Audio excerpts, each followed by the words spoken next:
ഇന്ന് കെ മുരളീധരനോട് ചോദിക്കുകയാണ്, ഈ മുൻ ആരോഗ്യമന്ത്രി നിങ്ങൾക്കെതിരെ ഒരു ഫേസ്ബുക്ക് പോസ്റ്റ് ഇട്ടുണ്ടല്ലോ എന്ന് പറയാം. ജനങ്ങൾ വീട്ടിലിരുത്തിനോട് ഞാൻ മറുപടി പറയാം, എന്തോ പിന്നെ എന്ത് പോടോ എന്നാണ് പറഞ്ഞു. പുള്ളി അങ്ങ് പോയി. ഇത് ജനങ്ങൾ ഇതിനു മുൻപ് കെ മുരളീധരൻ ജനങ്ങൾ വീട്ടിലിരുത്തിയിട്ടുണ്ടെന്ന്. അന്ന് ജനങ്ങൾ വീട്ടിലിരുത്തിയതൊന്നും അതിന് ശേഷം ഈ പറയുന്ന മൈക്ക് കൊണ്ട് ചെന്ന സമയത്തൊക്കെ കെ മുരളീധരൻ്റെ മറുപടി ആരും എടുത്തിട്ടില്ലേ? ഇന്നത്തെ ആരോഗ്യമന്ത്രിയുടെ ബൈറ്റ് ആരും എടുത്തിട്ടില്ലേ? ഈ അദ്ദേഹം വീട്ടിലിരുത്തിയത് കൊണ്ട് അന്നത്തെ മന്ത്രിക്കെതിരെ വിമർശിപ്പിച്ചത് മുഴുവൻ ഇത് ജനങ്ങൾ വീട്ടിലിരുത്തിയിട്ടാ. അന്ന് കരഞ്ഞ കെ മുരളീധരൻ പറഞ്ഞ ബൈറ്റുകൾക്കെല്ലാം അന്നത്തെ മന്ത്രിമാർ മറുപടി പറഞ്ഞിട്ടുണ്ട്. ഇന്ന് പറയുകയാണ്, ഇന്നത്തെ അവസാനം വന്ന ബൈറ്റാണ്.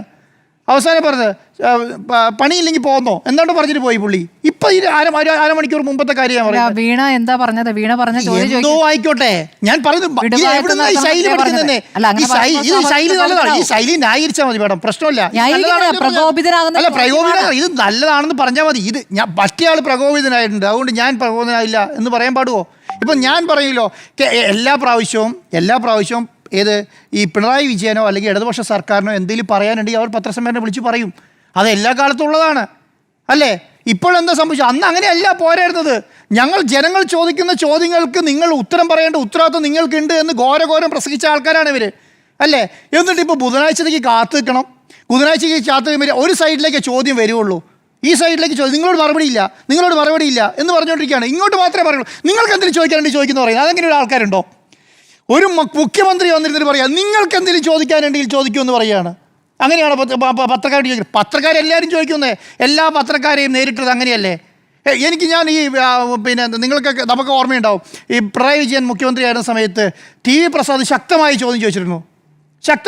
ഒരു ദിവസം പോലും ഞാൻ പറയുന്നത് നമ്മൾക്ക് തന്നെ ഇവിടുന്ന് ടെൻഷനായി. കാരണം എന്തുകൊണ്ടാണ് ഒരു മുഖ്യമന്ത്രി ഇങ്ങനെയൊക്കെ ചോദിക്കാൻ പാടുമോ എന്നുള്ളത് ഞാൻ തന്നെ പ്രസാദിനോട് ചോദിച്ചിട്ടുണ്ട്. പക്ഷേ ആ സമയത്ത് പോലും പിണറായി വിജയൻ പിന്നെ ആ രീതിയിൽ സംസാരിച്ചിട്ടില്ല. എന്തുകൊണ്ട് സംസാരിച്ചിട്ടില്ല? കാരണം അദ്ദേഹം സീനിയറായ പിന്നെ മുഖ്യമന്ത്രിയായിട്ടും സീനിയറായ നേതാവായതുകൊണ്ട് സംസാരിക്കാമായിരുന്നല്ലോ അങ്ങനെ. പക്ഷേ ഇപ്പം എങ്ങനെയാണ്? ഇപ്പം അത് ഇഗ്നോർ ചെയ്യാണ്. ആ ചോദ്യത്തിന് മറുപടി പറയില്ല എന്നുള്ളത് മാത്രമല്ല, അവരെ അവഹേളിക്കുകയും ചെയ്യും. ഇവിടുന്ന് ചോദ്യത്തിന് വേണ്ടി ഇവരോട് പറയുകയാണ് നിങ്ങൾ ചോദിക്കുമോ എന്നുള്ളത്.